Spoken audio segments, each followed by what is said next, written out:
Halo sahabat RTVCMD pecinta movie. Kali ini kita mau meringkat lagi-lagi film horor Indonesia yang berjudul Rumah Bekas Kuburan. Film ini dirilis pada tahun 2012 dan disutradarai oleh Irwan Siregar. Dulu Mimin nontonnya di True ID guys, tapi sekarang masa tayangnya sudah dicabut. Tapi tenang, kalian bisa menyaksikan di Amazon Prime. Film ini menceritakan tentang 4 mahasiswa yang mencari kosan, tapi rupanya si pemilik kosan itu suka menjebak cowok-cowok untuk dinikahi, diewiti dan diambil nyiwi-nyi. Karena perjanjian goib gitu. Waduh, serem gak tuh? Langsung aja yuk kita mulai.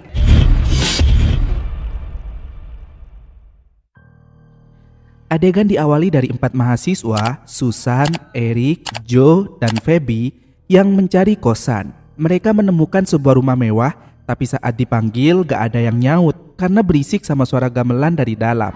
Tiba-tiba si Bences Nola mengagetkan mereka berempat.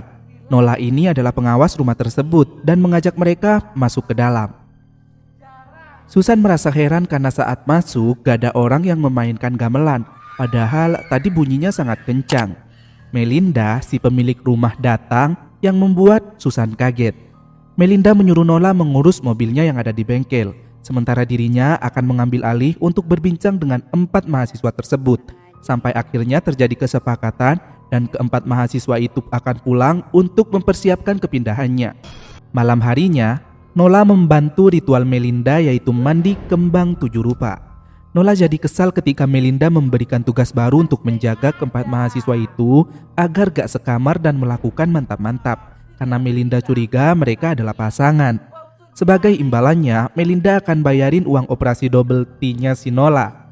Meski di luar terlihat girang, Nola berkata jika di dalam hatinya sangat tersiksa karena tubuhnya yang membengkak. Nola iri pada kecantikan dan kesotoyan tubuhnya Melinda. Ya iyalah, Melinda kan wanita seutuhnya, sementara lu pan wanita jadian bencong. Melinda pun menjawab jika sebenarnya dia juga tersiksa dengan semua ini. Lalu sosok arwah wanita yang diketahui bernama Larasati datang mencekik Melinda dan menagih janjinya untuk menikah 2 kali lagi, yaitu dengan Joe dan Eric agar hutangnya lunas. Melinda menolak sebab Joe dan Eric masih bau kencur dan gak pantas jadi suaminya karena umurnya beda jauh. Larasati pun mengancam akan membuat putri Melinda yang seumuran menikah dengan Joe dan Eric jika Melinda menolak. Melinda pun gak punya pilihan dong. Esok malamnya, Nola memberikan minuman pada keempat mahasiswa tersebut yang baru saja pindah. Melinda berdoa agar mereka semua betah dan mengumumkan peraturan jika mereka yang berpasangan gak boleh tidur dalam satu kamar. Susan yang melihat foto Melinda dengan 3 laki-laki bertanya siapa mereka. Dan Melinda pun menjawab jika mereka semua adalah suaminya, tapi ketiga-tiganya sudah almarhum. Suami yang pertama bernama Danu, metong setelah 3 bulan menikah karena kecelakaan. Yang kedua namanya Johnny, metong juga karena pesawatnya jatuh saat bertugas di Papua. Kemudian yang ketiga, Dayat, metong karena penyakit ayan. Susan pun meminta maaf karena sudah mengulik masa lalu Melinda yang kelam dan membuatnya sedih. Ical, pacar si Nola, manjat tebing rumah untuk melihat Melinda mandi di kolam. Tapi akhirnya ketahuan oleh Nola yang mengatakan jika Melinda sudah melakukan ritualnya kemarin malam. Di kamar Feby, Joe malah ingin melakukan cocok tanam, padahal sudah dilarang tuh guys. Dan suara ranjangnya didengar oleh Susan, tapi Susan mencoba gak peduli. Yang penting bukan dirinya yang melanggar peraturan dari Mbak Melinda. Terlihat ada tuyul yang terus mengikuti Susan, tapi Susan gak melihatnya. Dan tanpa sadar, Susan justru melewati tuyul itu. Tuyul itu pun masuk ke kamar Feby setelah Susan pergi dan mengerjai mereka hingga Feby ketakutan.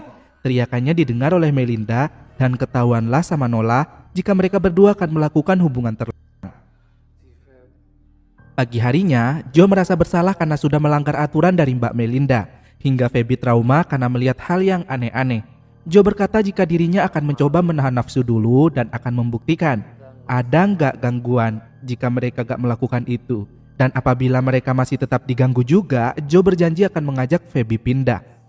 Melinda datang dan menyapa mereka, lalu meminta maaf karena gak bisa nemenin sarapan sebab sudah ada janji dengan seseorang. Ternyata Melinda menemui anaknya, Shani, yang lagi sakit di rumah ibunya. Di sini ibunya memberikan nasihat pada Melinda agar berkonsultasi dengan kiai atas permasalahannya, tapi Melinda gak mau. Sheni kemudian minta dibeliin bebe pada mamanya itu. Susan membicarakan Joe dan Feby. Eric jadi kesal dan meminta Susan agar gak ikut campur masalah mereka. Melinda yang baru pulang meminta Nola mengambil belanjaannya di bagasi, yang ternyata adalah kukuruyuk hidup. Kemudian Melinda menyapa Joe yang lagi nonton TV dan berkata jika dirinya mau mandi. Tentu saja Joe jadi sakne, lalu diam-diam mencoba mengintip dan hampir ketahuan Nola. Nola kemudian mengajak Joe memotong ayam di dapur. Saat malam tiba, terlihat di halaman rumah tersebut ada banyak orang yang menari. Sementara di dalam, Melinda sengaja mengadakan acara makan besar sampai motong ayam segala untuk menyambut kedatangan mereka berempat di rumah tersebut. Gak berapa lama kemudian, Ical diam-diam menyelinap masuk ke rumah itu dengan niat mengintip ritual mandi kembang Melinda.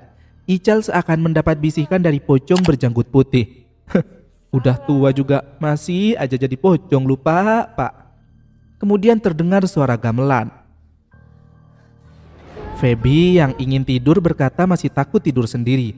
Joe pun berjanji akan standby menjaga Feby dari luar sambil nonton TV. Di kamar Melinda, arwah Larasati kembali muncul dan menyuruh Melinda EWT malam ini juga karena Joe sedang sendirian di ruang tengah.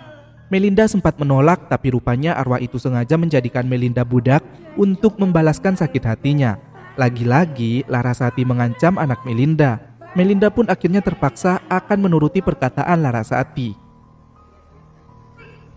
Sementara itu, Susan yang lagi nulis novel terlihat diganggu oleh sosok misterius. Begitu pula dengan Eric, bantalnya tiba-tiba berjalan sendiri. Feby sendiri masih gak bisa tidur di kamarnya. Joe yang melihat sekelibat bayangan dari jendela mencoba memeriksa dan terkejut saat berbalik ke belakang karena Melinda sudah ada di kursi. Melinda pun menggoda dan mengajaknya bercinta. Tentu saja si Joe mau karena dia cowok saknian. Ical mengira Melinda sedang berenang di kolam, padahal itu si Nola. Melinda dan Joe lanjut masuk ke kamar Melinda. Joe merasa deg-degan dan takut, tapi si Melinda membuka resleting dan langsung menghap pisangnya Joe. Akhirnya si Joe pasrah geli keenakan dan berakhir tumpang tindih di ranjang. Sebenarnya di sini Melinda terlihat tersiksa antara risih dan kasihan karena merasa Joe seperti anak sendiri sebab perbedaan umurnya sangat jauh. Tapi Larasati malah menikmati dan terus menggoyang pinggul Joe sampai di dalam. Feby melihat tuyul di kamarnya dan dia teriak. Eric dan Susan pun langsung menghampirinya dan menenangkan Feby. Sementara di kamar Melinda, arwah Larasati jadi kesal karena merasa terganggu sebab si Joe masih satu kali muncul.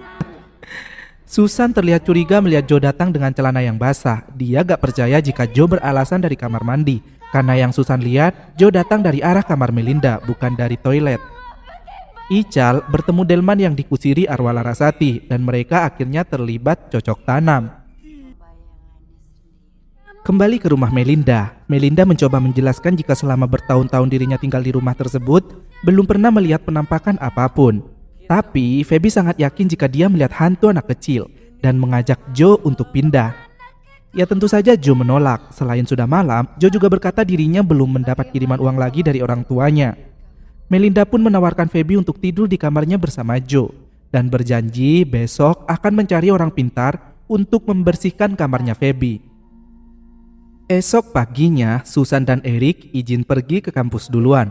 Dan Joe meminta Eric agar memberitahu dosen jika dirinya gak bisa masuk karena masih mau menemani dan menenangkan Feby. Melinda lalu datang dan menanyakan kondisi Feby. Di kampus, Susan berkata pada Eric jika dirinya curiga Joe sudah bermain dengan Melinda karena semalam resletingnya kebuka. Meski Eric berkata mungkin Joe habis kencing, Susan tetap yakin pasti ada sesuatu karena Joe datangnya juga dari arah yang berlawanan dari toilet, yaitu arah kamar Melinda. Sore harinya, seorang dukun wanita melakukan ritual untuk mengusir makhluk halus di kamar Feby.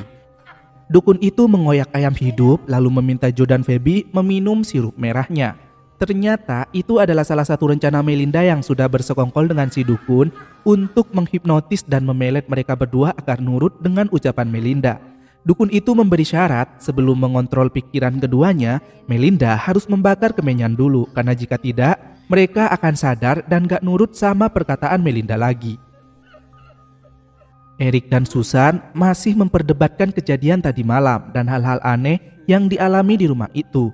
Erik pun mencoba menenangkan Susan dan berkata jika itu mungkin efek halusinasi Susan yang sedang menulis cerita horor. Di tempat lain, Nola menjenguk Ical yang otongnya bengkak dan bijinya membesar setelah Ewiti dengan hantu cantik kusir delman. Si Larasati itu guys. Tengah malam, Melinda melakukan ritual lagi dan Susan diam-diam menyaksikan ritual aneh itu. Erik datang mengejutkan Susan dan setelah melihat kejadian itu, Erik pun percaya pada perkataan Susan jika ada yang aneh dengan rumah tersebut. Setelah ritual bulan purnama selesai, Melinda membakar kemenyanya di kamar Joe dan Phoebe, sehingga mereka berdua menuruti semua perkataan Melinda bahkan melakukan threesome. Susan masih kepikiran tentang apa yang dia lihat barusan dan saat berjalan keluar, tuyul itu menarik baju Susan menuju kamar Melinda. Lalu sengaja membukakan pintu agar Susan melihat apa yang dilakukan Melinda, Joe dan juga Phoebe. Nola lalu datang dan membawa Susan pergi. Sementara itu, Erik yang memeriksa ruang ritual Melinda merasa aneh. Esok harinya, Erik berjalan sendirian di pinggir kolam dan kepikiran tentang ritual Melinda tadi malam. Melinda yang sedang berenang menyapanya dan mengatakan jika dia tahu Erik dan Susan mengintip tadi malam. Dari mana Melinda tahu? Ya dari arwah Larasati lah. Melinda mencoba menjelaskan jika ritual itu bukanlah apa-apa, hanya ritual kecantikan yang dilakukan keluarga Melinda secara turun-temurun untuk mengencangkan kulit dan agar terlihat awet muda, juga sebagai perawatan tubuh khususnya bagian itu. Melinda malah menggoda Erik dan bertanya apakah Erik Sakne melihat dirinya. Ya sebagai cowok normal tentu Erik berkata iya. Malam pun tiba dan Erik mendatangi kamar Susan lalu hendak memintanya mantap-mantap karena dia udah Sakne sejak tadi siang tuh. Tapi iman Susan yang kuat menolak, mengusir, bahkan menghina Erik. Erik pun keluar dan merasa sedih di teras. Melinda datang dan berkata jika Erik gak usah sedih lagi, karena mulai sekarang Erik gak harus colai lagi, sebab dia bisa langsung praktek padanya, sehingga tangannya gak capek lagi. Mereka pun berakhir cocok tanam. Esok harinya saat sarapan, Susan merasa aneh karena semua orang pada diam, khususnya Joe dan Phoebe. Susan lalu pamit pergi. Melinda bertanya apakah Erik sedang marahan dengan Susan. Melinda pun menawarkan diri jika dirinya siap bercocok tanam kapanpun Erik mau. Erik pun pamit pergi dan mengucapkan terima kasih atas malam. Sementara Joe dan Phoebe masih kelihatan terdiam mematung. Sepanjang naik angkot, Susan terus kepikiran apa yang sebenarnya terjadi. Lalu dia melihat mamang-mamang yang mengatakan jika hanya Susanlah yang bisa menghentikan semuanya. Saat malam, Phoebe memergoki Joe dan Melinda yang sedang bercumbu di kolam renang. Di sini, Phoebe marah besar karena ternyata Melinda lupa membakar kemenyanya, sehingga Phoebe sadar dan gak tahu jika mereka pernah threesome. Phoebe marah pada Joe dan dia kepleset lalu meninggoy. Simple banget ya. Melinda meminta Nola menguburkan jasad Phoebe di samping rumah. Melinda mencoba menenangkan Joe yang masih merasa bersalah atas kematian Phoebe. Melinda pun meyakinkan Joe jika Phoebe bukanlah jodohnya, melainkan dirinya. Karena jika Phoebe memang jodoh Joe, gak mungkin dong dia mati duluan. Mereka pun akhirnya lanjut tumpang tindih lagi. Nola mendatangi Ical yang main bola pingpong. Kemudian mereka kembali bercerita tentang gadis yang Ical buahi, yang ternyata adalah hantu. Dan Nola khawatir hantu itu akan hamil dan Ical akan memiliki anak goib. Keesokannya, Erik dan Susan kembali memperdebatkan Joe dan Phoebe. Erik pun berjanji akan mencoba bertanya pada Joe langsung. Sementara Melinda dan Joe malah menikah tuh guys. Sepulang dari kuliah, Erik menanyakan Phoebe pada Joe karena sudah 4 hari si Phoebe gak kelihatan. Tapi Joe berkata jika Phoebe pulang ke rumah tantenya. Erik lalu memberitahu Susan dan Susan merasa ada yang janggal. Susan pun mencari informasi dari temannya Phoebe yang bernama Rani. Rani berkata jika Phoebe gak punya tante di Jakarta dan mereka beranggapan jika mungkin Phoebe pulang ke Jogja. Untuk memastikan, Rani lalu memanggil Anto, teman mereka yang sama-sama berasal dari Jogja seperti Phoebe. Anto pun mencoba menelpon rumah Phoebe, tapi ibunya berkata jika Phoebe masih kuliah di Jakarta, yang itu artinya Phoebe tidak pulang ke Jogja. Malam hari, Melinda yang sedang asyik tidur dengan Joe didatangi oleh arwah Larasati. Larasati mengatakan jika Susan sudah ikut campur terlalu jauh dan berniat akan menghabisinya malam itu juga. Tapi saat menuju kamar Susan, Susan malah didampingi oleh hantu anak kecil alias Tuyul dan arwah Larasati pun pergi. Feby berteriak marah pada Joe dan berkata jika dirinya hamil, tapi Joe malah lebih menyukai Melinda. Feby pun berniat akan bunuh, tapi rupanya itu hanyalah mimpi buruk si Joe. Joe yang terbangun langsung buru-buru pergi dengan mobil sambil berteriak nama Feby. Susan yang khawatir meminta Eric mengejarnya dan mereka bertiga pun mengejar Joe, tapi sayangnya Joe mengalami kecelakaan di tengah jalan yang membuat Susan dan Eric shock, sementara Melinda tersenyum sinis. Esok harinya, Susan menceritakan semua hal aneh di rumah itu pada Anto dan Rani. Anto menyarankan Susan agar pergi menemui Mang Koja, pamannya si Rani yang paham masalah goib, jika Susan yakin ada hal mistis yang terjadi di rumah itu. Setibanya di rumah Mang Koja, Susan kaget karena Mamang itu rupanya sudah pernah berpesan di dalam angkot jika hanya Susanlah yang bisa menghentikan semua itu. Di rumah Melinda, Eric yang sedang asyik nonton TV didatangi oleh Melinda yang menawarkan kopi. Saat Nola hendak mencampur kopinya Eric dengan obat Melinda berkata kasihan, tapi Nola meyakinkan jika itu adalah lelaki terakhir yang harus Melinda nikahi. Karena Nola juga sudah mulai bosan jika harus terus-terusan menyiapkan ritual untuk Melinda. Semua itu dilakukan demi kebebasan mereka agar perjanjian Melinda segera tuntas. Dan ya, setelah Eric minum kopi itu, mereka langsung melakukan mantap-mantap di kursi. Mang Koja mencoba menerawang dan melihat kisah masa lalu si Melinda. Rupanya Melinda dijadikan simpanan oleh Danu, suaminya Larasati, dan akhirnya hubungan mereka ketahuan. Larasati dan anaknya memergoki Danu berduaan dengan Melinda. Dia marah dan mencekik si Melinda. Danu pun menghalangi dan gak sengaja membantingnya hingga istri dan anaknya di lantai dikelilingi gamelan. Selain rumah itu bekas kuburan, Larasati dan anaknya dikubur di halaman samping rumah. Dan ada satu lagi yang baru beberapa minggu dikubur di sana. Susan pun langsung menduga jika itu pasti Feby. Mang Koja mengatakan jika Melinda sebenarnya tersiksa. Dia gak tahu jika Danu sudah punya istri bahkan anak. Dan karena dendam arwah Larasati, Melinda dipaksa harus menikah sampai 5 kali. Dan yang paling jahat, setiap laki-laki yang dinikahi akan mati menjadi korban tumbal keabadian. Mang Koja merasa kasihan pada Melinda yang telah menjadi budak arwah Larasati dan berkata itu semua harus dihentikan. Kemudian Mang Koja juga melihat jika saat ini Melinda dan Eric sedang bercocok tanam, namun dia gak memberitahu Susan. Rani dan Anto mengantar Susan dan memintanya agar segera menghubungi mereka jika ada sesuatu. Saat Susan mau masuk ke dalam rumah, dia dicegat oleh arwah Larasati agar gak menghentikan mantap-mantap Melinda dan Eric yang sedang live streaming di dalam. Kemudian Susan dicekik karena menjadi penghalang bagi Larasati. Namun hantu tuyul itu membantu Susan. Dan saat Susan masuk, dia langsung melabrak Melinda. Tapi di sini Eric justru seperti terhipnotis dan mengikuti semua perintah Melinda.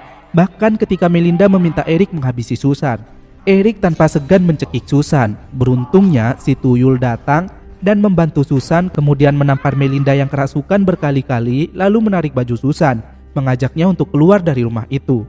Meski Susan gak bisa melihat, tapi dia yakin jika tuyul itu baik dan mengucapkan terima kasih karena sudah menolongnya. Kemudian Susan menelpon Rani dan Eric. Gua rasa mereka berdua belum nyampe rumah tuh, udah ditelepon lagi aja sama si Susan. Kasihan. Mereka pun akhirnya menjemput Susan, tapi di tengah jalan Susan merasa sesak. Rani pun yakin jika arwah itu pasti masih mengikuti Susan dan membawa Susan ke rumah Mang Koja. Esok harinya, Mang Koja berkata jika hari ini Melinda akan melakukan pernikahan dengan Eric dan mereka harus segera ke sana untuk menghentikan. Karena Susan khawatir Eric akan menjadi korban berikutnya yang bakal metong. Benar saja, di rumah Melinda pernikahannya sedang dipersiapkan, sementara mobil Mang Koja masih dalam perjalanan. Susan sangat khawatir dan cemas mereka akan terlambat. Tapi dengan kekuatan planet Pluto, Mang Koja berhasil mengacaukan ijab kabul hingga tertunda sampai 2 kali. Dan akhirnya mereka sampai di rumah Melinda. Melinda yang kerasukan arwah Larasati bersama si dukun memaki Mang Koja.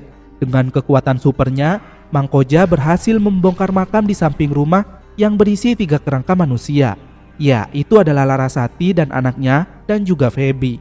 Setelah perkelahian Jitsu-Mitsu tanpa saling sentuh alias berkelahi di luar Nurul, Melinda akhirnya sadar dan Mang Koja bilang jika selama ini Melinda sudah dirasuki oleh roh jahat. Melinda meminta maaf dan menyadari kesalahannya karena merasa sudah menyusahkan banyak orang, bahkan sampai menghilangkan nyawa seseorang. Melinda pun naik ke lantai atas dan berniat akan lompat. Erik dan Nola mengejarnya dan Mang Koja meyakinkan Melinda jika arwah jahat itu gak akan kembali lagi, tapi dengan satu syarat, rumah itu harus dibakar. Selain Larasati dan anaknya, masih banyak roh lain yang berkeliaran di rumah itu, karena rumah itu rumah bekas kuburan. Melinda pun bersedia dan menunggu matahari terbenam, lalu rumah itu pun dibakar dengan efek. Erik menghampiri Susan dan meminta maaf, lalu mengucapkan terima kasih atas pertolongannya. Susan memaafkan, tapi walau bagaimanapun Erik harus menikahi si Melinda karena hubungan mereka sudah terlalu jauh dan sering tidur bareng. Lagi pula Melinda sudah hamil, dan karena Erik cowok terakhir yang dekat dengan Melinda, Susan meminta Erik agar gentle dan menyuruh Erik mengakui anak yang dikandung Melinda. Susan lalu mengajak Mang Koja, Anto dan Rani pergi dan pamit sama Melinda. Film pun berakhir dengan Erik dan Melinda yang menatap kepergian mereka. Kemudian sebuah pesan muncul jika hukum alam berlaku untuk semuanya.